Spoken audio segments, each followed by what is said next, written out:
Debati për propozim ligjin e arsimit të lartë mes Ministres së Arsimit dhe profesorëve nisi dje në Universitetin Nën Tereza. Në debat u shprehen vërejtje serioze, ndërkohë të njëjtat sot u bën publike edhe të votuara një zëri nga Senati. Janë identifikuar 18 dispozita që sipas tyre janë në kundërshtim me Kushtetutën. Për këtë temë, sonte do të flasim në minutat në vazhdim me rektorin e Universitetit Nën Tereza, zotri Bekim Fetajn. Mirëmbrëma dhe mirëserdhje në Alsat. Mirëmbrëma, faleminderit për thirrjen.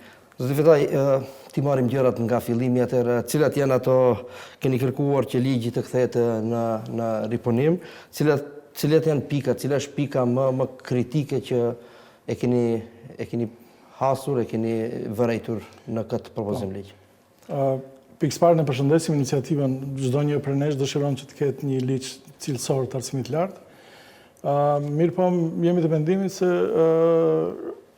ky ligj hapron shumë shpejt dhe ka nevojë një çështje madhore siç është ky ligji të ecë më ngadalë dhe të inkludon gjithashtu edhe universitetet me një vëllim edhe më të madh se sa që është bërë deri tani. Për shkak se në universitetin tonë, për shkak se shumica e ligjeve kërkon interpretimin e juristëve, ne formuam një komision universitar nga profesor nga Fakulteti Juridik.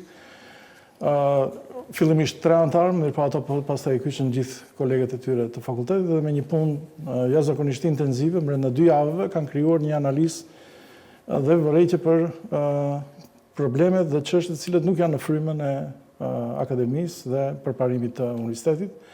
Dhe ato i parashtruan para nesh dhe sigurisht që mbrëm edhe në debatin publik, fjalën e kishte dekani i Fakultetit Juridik, dhe i cili i tregoi çështjet më kryesore për cilët kishin edhe vërejtje.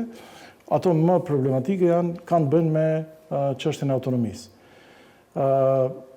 Çështja e autonomisë, domethënë, është e garantuar me Kushtetutën, me nenin 46.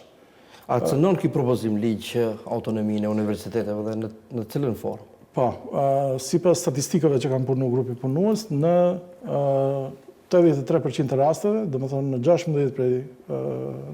14 prej 16 rasteve të dispozitave të cilët përmendin autonominë, faktikisht kanë bënë me autonominë e universitetit, janë të cenuar me ndonjë mënyrë të ndryshme. Një prej tyre më problematike është krijimi në fakt, Këshilli Universitar ekziston për momentin në këtë ligj ekzistues, mirë po shumë poshtë në hierarkinë e institucionit. Dhe ai ngrihet mbi Senatin si organi më i madh i universiteteve, gjithë universitetet siç kemi, domethënë ka qenë deri tani. Dhe ky organ i ri, i cili faktikisht do të bëhet organi më i lartë i universitetit, diku mbi 60% është llogaritur se do të ketë antar nga jashtë. Domethënë vendimarrja në universitet do ta ketë tash personat të cilët nuk kanë bënë me universitetin dhe nuk i tangon asnjë zgjedhje prej këtyre, nuk do të tangojnë atë antarësi. Pse mendoni se me këtë ligj po tentohet përmes këtij këshilli që thoni se mbi 60% të antarëve do të jenë nga jashtë, mendoni se po tentohet që të vijnë në kupollën e Ministrisë së Arsimit në kontroll të plot universitetet? Në fakt, në universitetet futen në mëshirën dhe direkt në diskreditetin e Ministrit të Arsimit. Nëse ai dëshiron, domethënë mund bën direkt edhe ndryshimin e t'i kthen gjithë nenet e Senatit, të ndryshon antarët e Senatit kështu me radhë. Domethënë,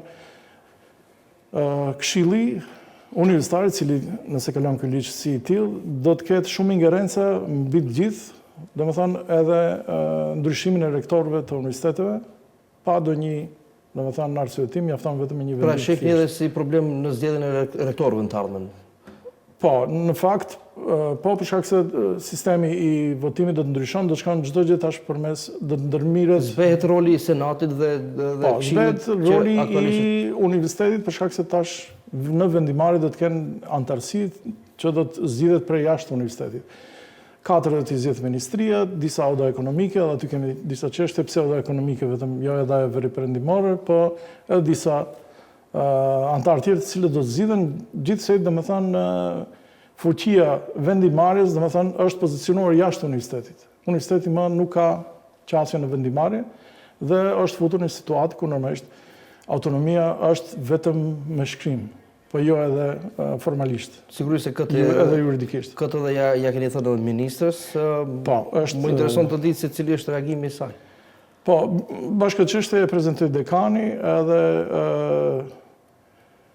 në disa nene, domethënë ajo tha se disa për këtyre do të rishqyrtohen. Për shkak se, më fal, duhet t'ju ndërpres, për shkak se ligji ende është në ener.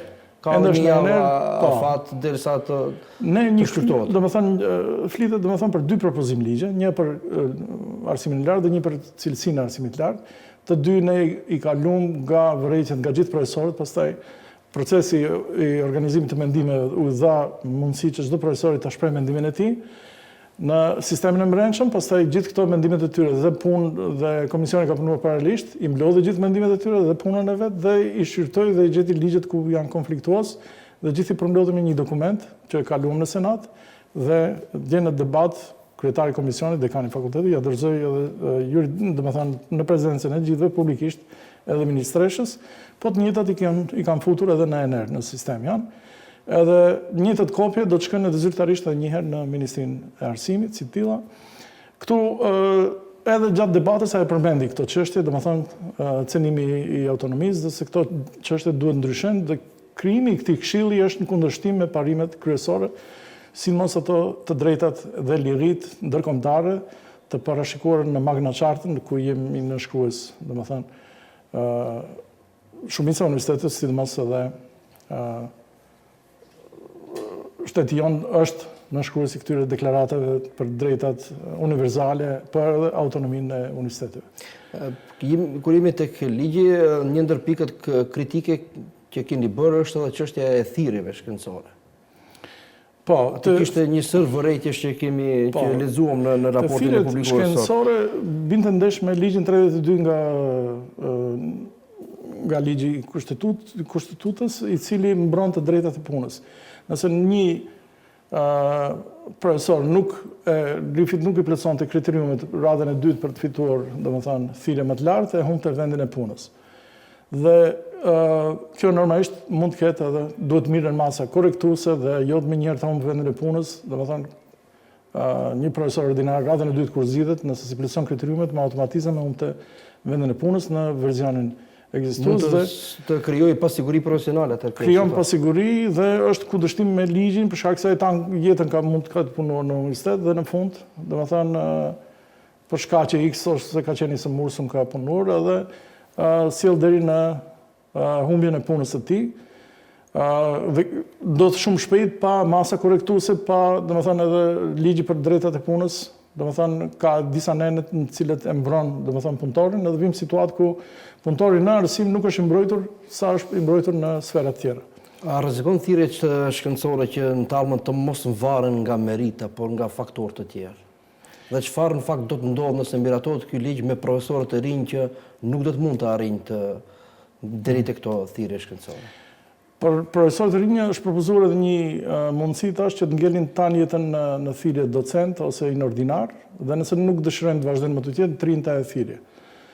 Mirë pa përsëri duhet të plotësojnë kriteriumet. Kriteriumet nuk është problemi kryesor, këtu e kemi problemi kryesor që ndron në paradoksin se Ministria e Arsimit i paguan universitetet vetëm për mësimdhënie, jo për hulumtim. Hulumtimin më vonë e shpërblen mbasi profesorët paguajnë punimin, duhet binë hapet konkursi për vitin tjetër dhe ato konkurrojnë për vitin e kaluar dhe ato mbulohen një pjesë e argjime, por jo për çdo punim. Për shembull, nëse ka 5-6 punime me impakt faktor, normalisht se nuk do të paguhen gjithë, edhe praktikisht kemi disa profesorë të cilët publikojnë shumë dhe na kanë thënë se realisht nuk janë paguar për gjithë, edhe pse kanë aplikuar për gjithë, 5-6 punime që kanë pasur. Mirë po, këtu domethënë mendojmë se problemi që ndron në arkitekturën, në konceptin e krijimit, për shkak se universitetet zakonisht jashtë definojnë si universitete mësimdhënie dhe universitete hulumtuese. Ose ka edhe kombinime universitet shprehësi edhe mësimdhënës edhe hulumtues. Ne në fakt këtu nuk e kemi bërë definimin e saktë.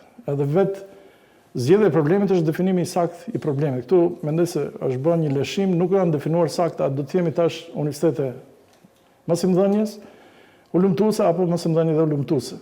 Dhe nëse jemi për momentin vetëm mësimdhënie, Ministria pagun vetëm për mësimdhënie, mësimdhënia nuk është marrë parasysh të thirrjet. Njëkohësisht tash me ligjin e ri ne ngarkojmë profesorin që të mirret me punime shkencore dhe e lën mbas mësimdhënie. Ne kemi instrumente që tash ta thirrim profesorin të kërkojmë llogari për mësimdhënien për cilën e pagohet. Për hulumtimin e paguhet, hulumtimi është për hulumtim. Edhe ky paradoks që nuk është definuar as pak në ligj, nuk mirret askund parasysh, ka sjellë deri në këtë situatë paradoksale që problemi qëndron në konceptin, në arkitekturën e ndërtimit të ligjit dhe duhet kthehemi prapë dhe definohet mirë edhe në thirrjet, duhet mirret parasysh edhe mësimdhënia dhe kvaliteti mësimdhënësit edhe gjatë përparimit të thirrjes. Jo për momentin e kemi çdo gjë në publikime shkencore. Dhe është barazuar për puna e profesorit universitar me punën e ulëmtuesit shkencor. Gjë që nuk është, domethënë, në rregull, edhe çdo kund në universitetet në Evropë edhe në Shtetet e Bashkuar, shumë qartë bëjnë dallimin e këtyre kategorive dhe mund të kombinohen, domethënë, si tilla, mirëpo çdo një kategori ka edhe evolimin e vet. Të saktë edhe në mes të marrë pjesë. Edhe në thirrje duhet mirret parasysh edhe domethënë mësimdhënia, si do të matet mësimdhënia, mënyrat, definimet, metrikat me cilat do të matet mësimdhënia. Për momentin nuk mirret parasysh. Hulumtimi që nuk paguhet nga Ministria e Arsimit, shpërblehet më vonë me tash këtu reimbursing ose si ta përkthejmë shqip, është shumë, domethënë, vjen shumë bas dhe nuk i motivon profesorët që nuk i ka motivuar deri tash që të publikojnë shumë punime. Dhe ato normalisht demotivohen. Për shkak se këtu është edhe bara financiare. Domethënë kemi një barë financiare. Ishte pyetja pak më parë se jo gjithkush ndoshta prej profesorëve të rinj mund të vazhdojë më tutje. Mund të vazhdojë më tutje. Për shkak se masa janë parapa ligji është rigoroz edhe për doktoraturën. Po, edhe këtu kemi, domethënë, shkeljet e ligjit 32 për diskriminim të institucionit në bazë të vitit. Për shembull, për hapjet e doktoraturës është futur institucioni duhet të ketë spaku 15 vite. Është qesharake nga doli 15, pse jo 20 ose 25, pse 15? Për shkak se Universiteti Nën Terezë është universiteti i cili është i ri dhe normalisht nuk i plotëson këto kriteriume. Faktikisht, ashtu siç e kuptuam, universiteteve publike shqiptare u mohohet ndoshta kjo e drejtë për doktoraturat. Dhe kjo nuk guxon bëhet në atë mënyrë për shkak se sa është i vjetër një institucion nuk do të thotë shumë për shkak se duhet shifen profesorët dhe mentorët. Fokusimi është te kvaliteti i mentorit për udhëheqjet të kandidatëve në ciklin e tretë të doktoraturës, siç u referohemi ne. Nëse kandidatët dhe mentorët, të cilët zakonisht nuk do të thotë se Universiteti Nën Tereza është 10 vjet dhe gjithë profesorët kanë eksperiencë 10 vjet. Kemi shumë profesorë, gjysma e tyre që kanë ardhur për universitete të ndryshme dhe kemi me eksperiencë mbi 25 vite deri në 32 vite kemi 2 profesorë të cilët janë duke punuar ende janë aktiv, kanë 32 vjet eksperiencë. Që do të thotë se shumë lëshime janë bërë edhe lidhen ngushtë me institucionin, nuk lidhen ngushtë me ekspertizën dhe profesionalizmin e mentorëve. Mentorët duhet të kalojnë në mentorim dhe të marrin akreditim si mentor, edhe kualiteti i tyre, domethënë, do të dëshmon a mund të hapet ose një. Në vend të kësaj është shkuar domethënë në hapa të tjerë dhe gjithashtu janë futur disa kufizime 500 punime në vit që një universitet me 90 të punësuar profesor dhe një universitet siç është Kirili Metodi me 2600 ca profesor dhe 90 nuk mund të prodhojnë një të numër të punime për shkak se duhet këto 90 profesor punojnë 4 fishin e këtyre tjerëve që të arrijnë deri te ai numri i punimeve. Mund të themi profesor se ky ligji, propozim ligji në fakt nuk garanton barazi për gjithë studentët e universiteteve? Po, nuk garanton barazi dhe këtu shkilet edhe domethënë ligji i barabartësisë që përmendëm më herët edhe për jo diskriminim. Gjithashtu diskriminimi nëpër fusha është për shkak se në vërejtjet e kolegëve nga shkenca sociale dhe humanistike është se gjithë këto ligje janë bërë duke u fokusuar te fushat STEM të teknikës, teknologjisë, informatikës, matematikës, po dhe aplikohen po në këto fushat e tyre.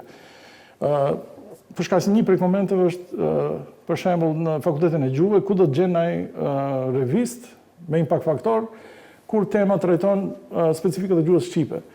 Edhe nuk ka shumë revista ndërkombëtare me impact faktor të lartë ku ai mundet të publikon. Janë Nëse ekziston një, edhe maksimum 2, edhe është i hendikepuar dhe autonomisht që të arrin në një revist ku publikohen 6-7 punime, do më thonë, është shumë rëndë edhe të publikohet diçka e re për shkak se fusha ka shumë specifikat tilla. Ngjashëm edhe me faktorin e indeksit të hirshit, i njohur si H-index. Këtu kemi 2 faktorë. Një është faktori i indeksit, i hirshit dhe H10. H10 tregon për 10 vitet e fundit. Nëse mirët parasysh faktori i indeksit për tanë karrierën e tij, në fillim nuk ka publikuar më shumë për shkak se vitet 2000 nuk kërkoheshin punime për thirrje edhe kështu me radhë, çdo kush ka publikuar, s'ka pasur nevojë, ka publikuar sa në trend, domethënë nga një punim në konferencë, ku edhe konferencat janë tërhequr mbasi përmendet, domethënë konferencat si punime shkencore në fakt ne profesorët që jemi aty i konsiderojmë si më me impakt krahasim me revistat, për shkak se në konferencë një asistent ose një profesor i ri shkon dhe i njoh kolegët e tij dhe bën rrjedhimin. Dhe nesër mund të konkurron projekte të ndryshme, edhe dyta kur del në konferencë prezanton, nuk mundet, domethënë prezanton dikush që është laik ose nuk e njeh ose s'e ka bërë vetë atë punim. Ndërsa në revista mund dikush tjetër ta shkruan edhe shkruan emrin e kolegëve të tjerë dhe nuk mund ndodhet që të ketë shumë punime shkencore, në fakt asnjëri s'e ka shkruar. Direktor, jemi fare në fund të minutazhës, nuk kemi edhe aq kohë. Më duhet të ju pyes për të sqaruar edhe për opinionin, për shkak se u krijua një informatë doli për fuzionimin, optimizimin e fakulteteve, në fakt për të sqaruar qytetarët, për shkak se në ligj qëndron optimizimi, por jo i detyrueshëm. Çfarë nën kupton kjo? Nën kupton kjo se lihet në vullnetin e fakulteteve, universiteteve një gjë e tillë, apo mund të ketë këtu prapë të vijmë tek ndikimi i ministres që në të ardhmen të ndodhë një gjë e tillë? Po, sipas analizës komisionit dhe interpretimit të dekanit, domethënë këtu vjet përsëri në Këshilli Universitar i ri, domethënë ka ingerencat që komplet mbyllen një drejtim studimor, por edhe një fakultet të tërë. Dhe njëkohësisht vendos edhe për bashkimin e njërit fakultet me një universitet tjetër, po edhe fuzionimin e 2 universiteteve në bazë të raporteve që dërgon edhe vetë ministri. Pra këtë mund të vendos Këshilli i ri? Me rekomandim Këshillit, ministri e vendos këtë. Domethënë ligji i ri i jep hapësirë ministrit që vetëm me një dekret duke anashkaluar këtu edhe rektorët. Komplet senatin si organ më i lartë, po pastaj edhe rektorin edhe të tjerë. Ka që kishim kohë, zëri rektor, për këtë intervistë. Shpresojmë se edhe në ditët në vijim do të ndjekim gjitha këto zhvillime për propozim ligjin e fjalë. Ju falenderoj shumë për kohën që ndatët. Faleminderit ju.